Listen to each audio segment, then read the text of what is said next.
Je m'appelle Maria. Je suis une jeune femme indépendante et sociable. J'aime rencontrer de nouvelles personnes, et c'est ainsi que j'ai fait la connaissance de Joao. Nous nous sommes rencontrés sur une application de rencontre, et après quelques rendez-vous publics agréables, j'ai commencé à lui faire confiance. Bien que mon passé soit marqué par une expérience traumatisante, j'ai appris à être prudente et à écouter mon instinct. Joao semblait différent des autres. Il était charmant, attentionné et semblait véritablement intéressé par moi. Nous avons partagé des conversations profondes et des moments de rire, ce qui m'a convaincu de lui donner une chance. Cependant, je gardais toujours à l'esprit cette petite voix intérieure qui me rappelait d'être vigilante. Après quelques semaines de discussions et de sorties en public, Joao m'a invité chez lui pour un dîner. J'étais réticente au début, mais sa gentillesse et son insistance m'ont finalement convaincu. C'était un grand pas pour moi, mais je me sentais prête à lui accorder ma confiance, du moins en apparence. Lorsque Joao m'a invité chez lui pour un dîner, j'ai ressenti un mélange d'excitation et d'appréhension. J'étais toujours sur mes gardes à cause de mon passé, mais Joao avait gagné ma confiance petit à petit.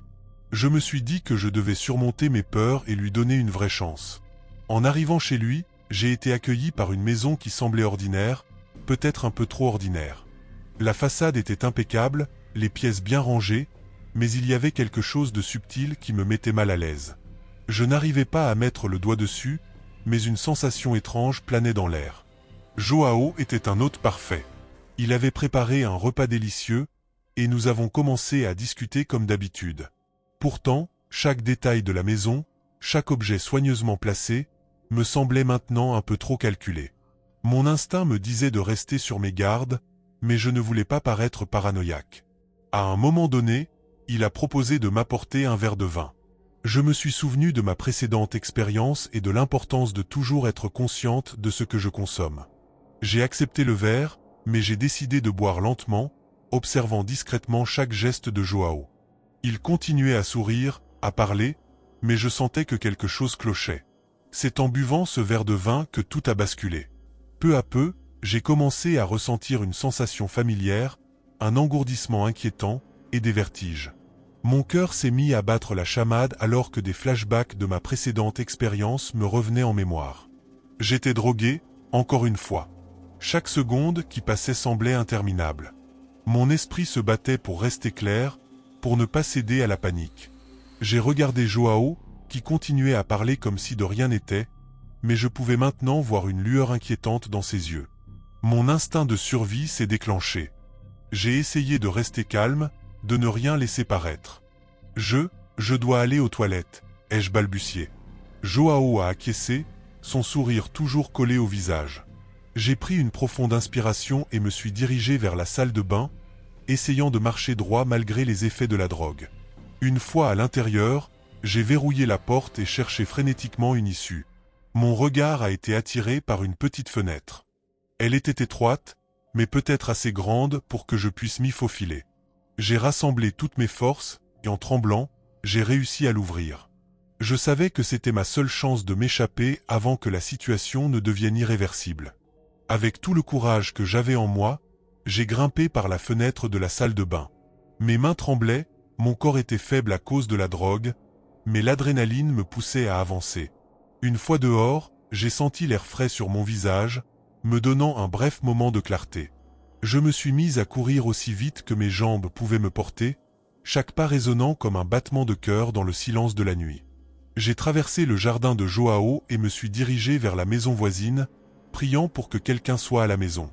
Je frappais frénétiquement à la porte, mes mains devenant de plus en plus faibles.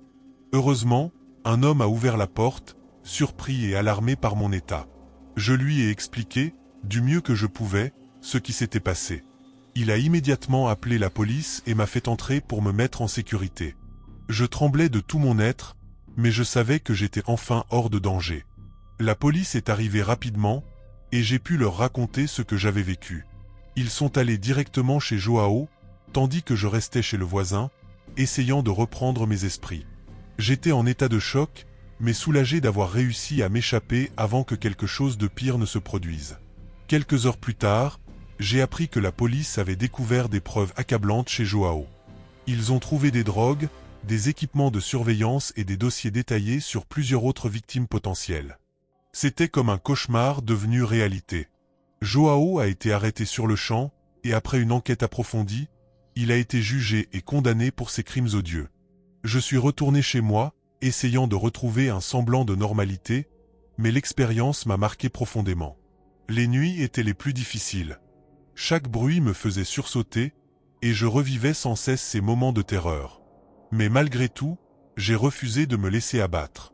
J'ai décidé de partager mon histoire pour alerter les autres sur les dangers que l'on peut rencontrer, même lorsque tout semble normal.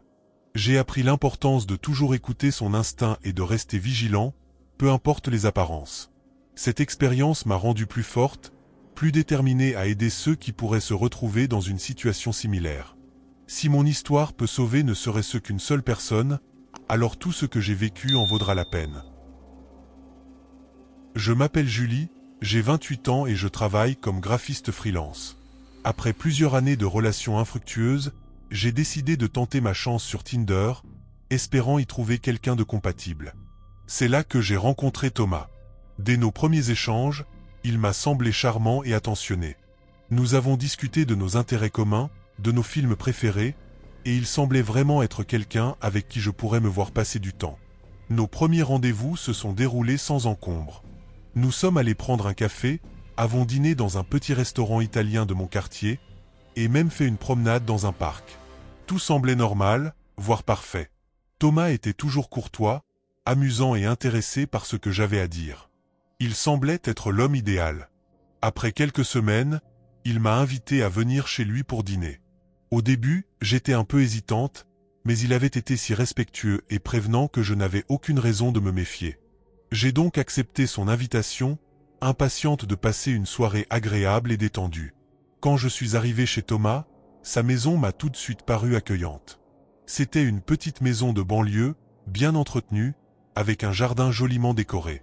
Il m'a accueilli avec un sourire chaleureux et m'a fait visiter les lieux. Tout semblait en ordre, mais il y avait quelque chose dans l'air que je ne pouvais pas vraiment identifier, une sorte de malaise indéfinissable. La soirée a commencé normalement. Nous avons bu un verre de vin dans le salon en discutant de nos journées. Mais petit à petit, j'ai remarqué des changements subtils dans son comportement. Il devenait de plus en plus nerveux, regardant fréquemment son téléphone et semblant distrait.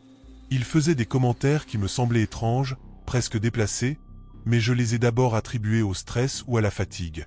Ce sentiment de malaise a commencé à s'intensifier lorsque nous sommes passés à table.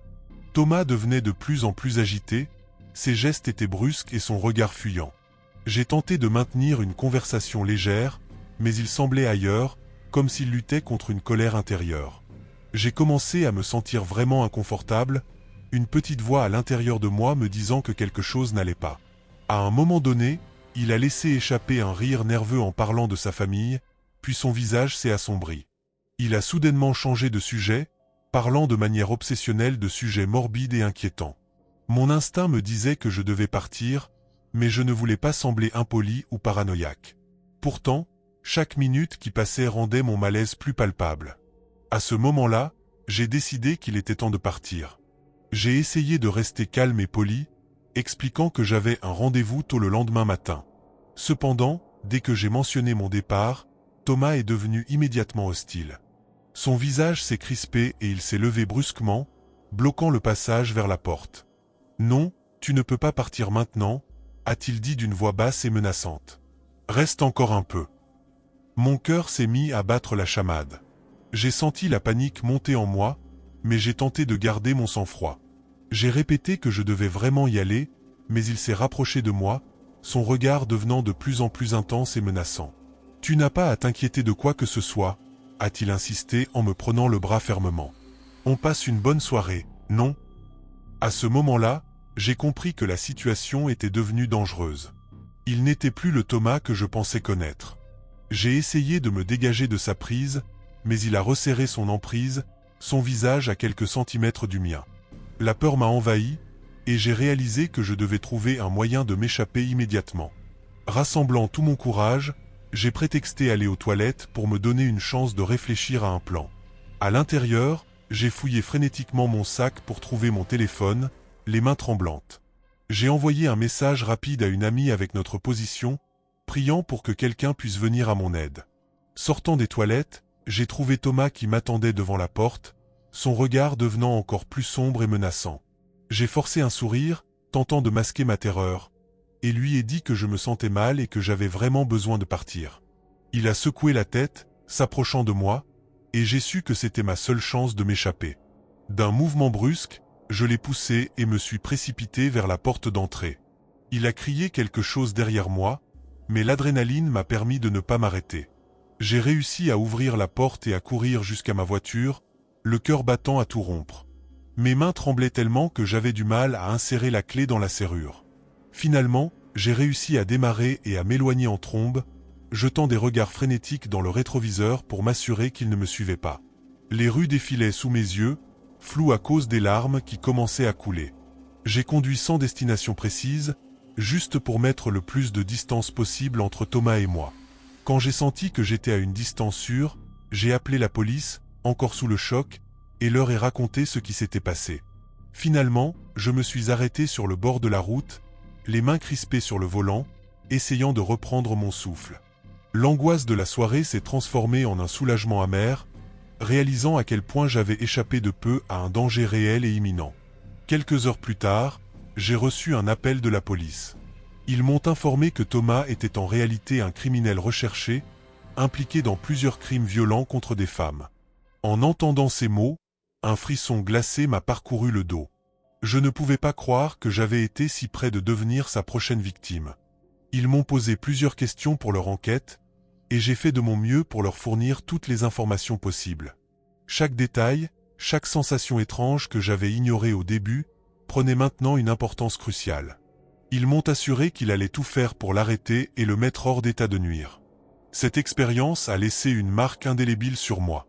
J'ai passé des nuits sans sommeil, hanté par les « et si ». Et si je n'avais pas suivi mon instinct? Et si je n'avais pas trouvé la force de m'échapper? Ces questions tournaient en boucle dans mon esprit, m'empêchant de trouver la paix. Aujourd'hui, je veux partager cette histoire pour rappeler à tout le monde l'importance de toujours écouter son intuition. Peu importe à quel point quelqu'un semble charmant ou digne de confiance, il est essentiel de rester vigilant et de ne jamais ignorer les signes d'alarme. Ce soir-là, j'ai appris que le danger peut se cacher derrière les apparences les plus innocentes, et que notre sécurité doit toujours être notre priorité absolue. Je suis reconnaissante d'être encore ici pour raconter mon histoire, et j'espère qu'elle servira de mise en garde pour d'autres. Faites toujours confiance à votre instinct, et n'ayez jamais peur de partir si quelque chose ne vous semble pas juste. C'est peut-être ce qui vous sauvera la vie. Je m'appelle Sophie, j'ai 29 ans, et comme beaucoup de personnes de ma génération, j'ai décidé de plonger dans le monde des rencontres en ligne. Après plusieurs semaines de conversations agréables et de charmants échanges de messages sur un site de rencontres, j'ai enfin rencontré Julien. Julien semblait être tout ce que je recherchais. Attentionné, drôle et intelligent. Nous avons passé des heures à discuter de nos passions, de nos vies et de nos rêves. Chaque message de lui faisait naître un sourire sur mon visage, et rapidement, je me suis sentie à l'aise et impatiente de le rencontrer en personne.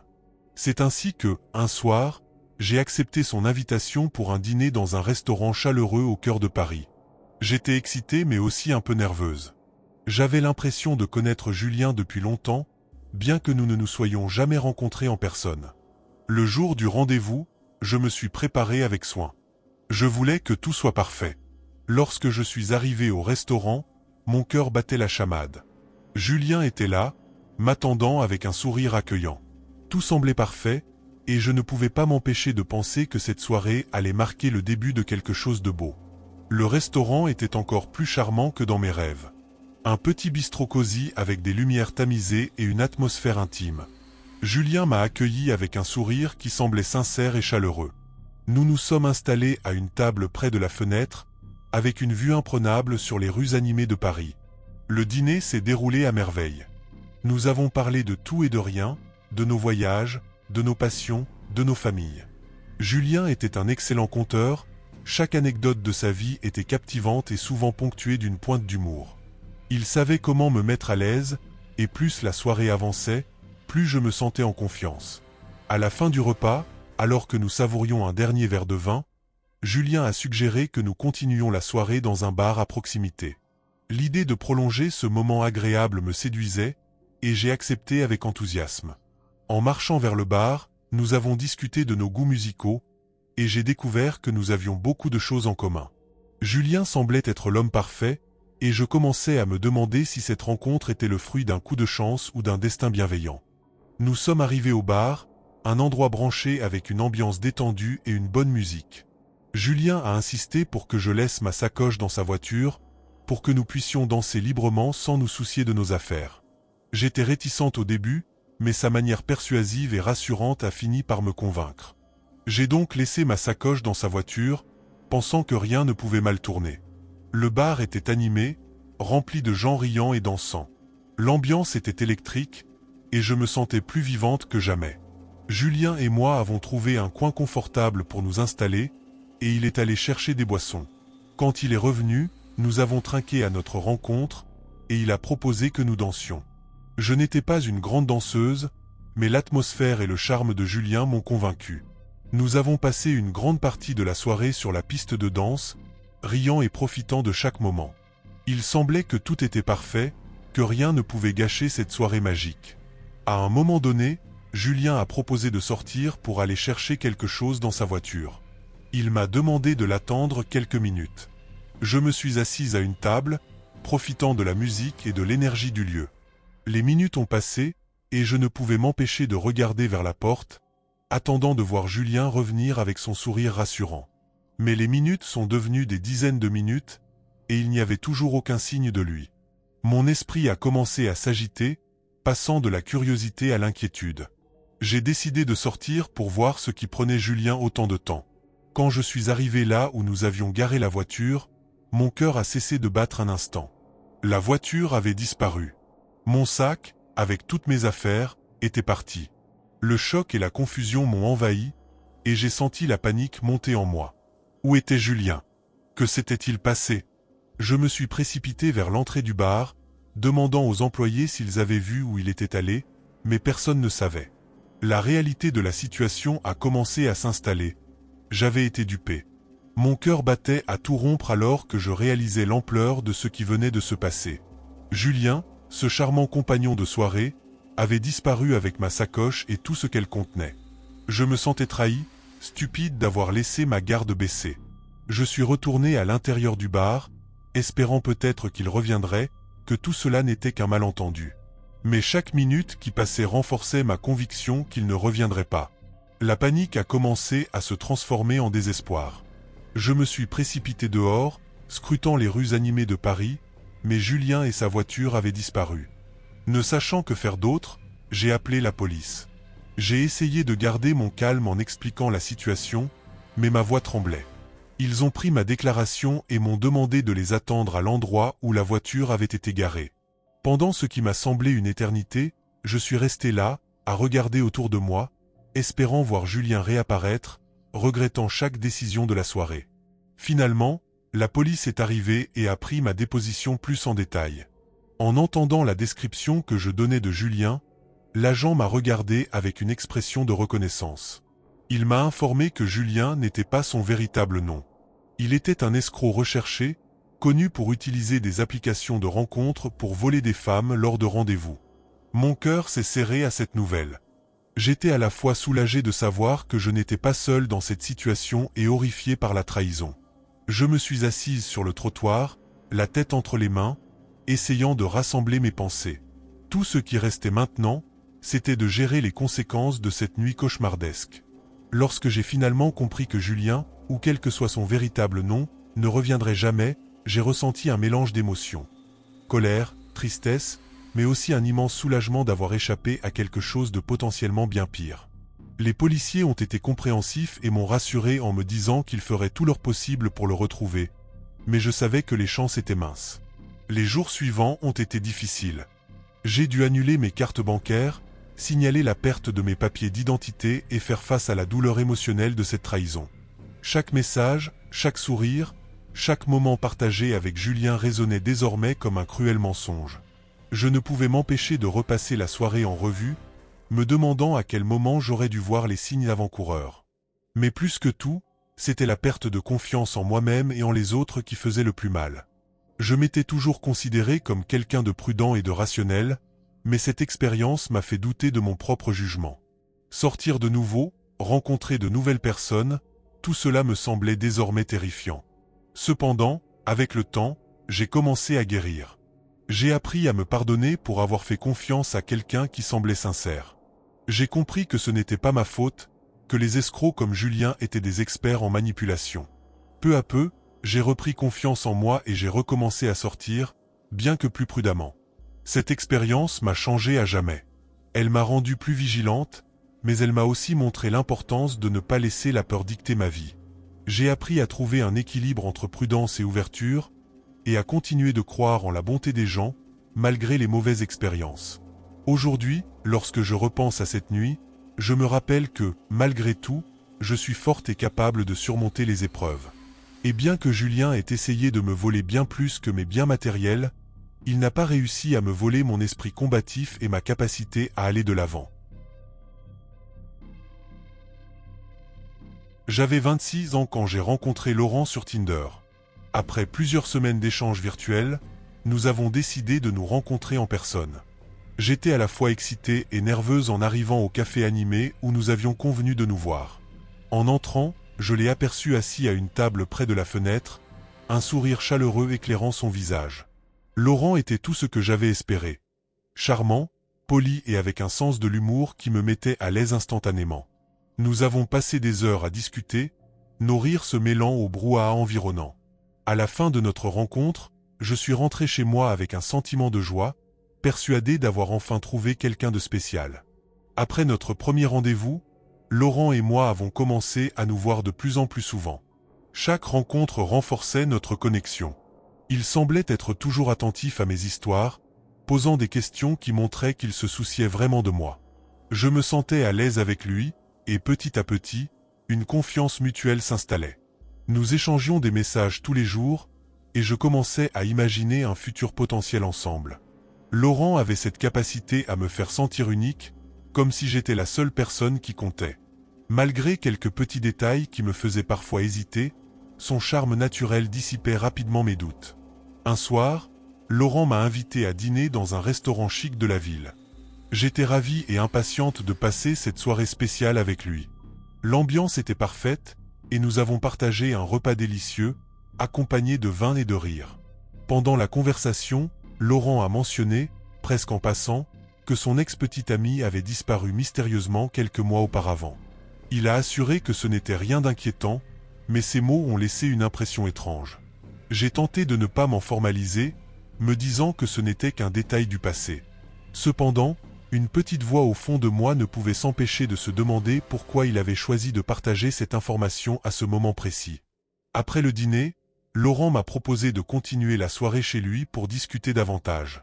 Bien que légèrement hésitante, j'ai accepté son invitation, curieuse de voir où il vivait. En arrivant, j'ai immédiatement remarqué quelque chose de troublant. Sa maison était équipée de caméras de sécurité partout. Il y en avait non seulement à l'extérieur, mais aussi à l'intérieur, dans chaque pièce. Mon malaise s'est accru quand Laurent a commencé à poser des questions personnelles et insistantes sur ma vie. Il devenait de plus en plus possessif, me pressant de passer la nuit chez lui. Son changement de comportement était alarmant, et je sentais une urgence croissante de partir. C'était comme si une ombre menaçante s'était abattue sur cette soirée qui avait pourtant si bien commencé. Sentant le danger, j'ai décidé qu'il était temps de partir. Lorsque j'ai exprimé mon envie de rentrer chez moi, Laurent a essayé de me retenir, son ton devenant pressant et autoritaire. Mon cœur battait à tout rompre alors que je me dirigeais vers la porte, déterminé à ne pas céder à sa pression. J'ai réussi à m'échapper, et une fois en sécurité dans ma voiture, j'ai appelé la police pour signaler ce qui s'était passé. Plus tard, en discutant avec les agents, j'ai découvert que Laurent faisait l'objet d'une enquête pour la disparition de son ex-petite amie et possiblement d'autres femmes qu'il avait rencontrées sur Tinder. Cette révélation glaçante a confirmé mes pires craintes, et je me suis sentie incroyablement chanceuse d'avoir pu m'échapper à temps. Si vous êtes arrivé jusqu'ici et que vous avez aimé les histoires, abonnez-vous à la chaîne pour recevoir beaucoup plus d'histoires comme celle-ci, laissez un like et commentez ci-dessous si vous avez déjà vécu un moment effrayant. Partagez votre histoire avec nous. Merci, et à la prochaine vidéo.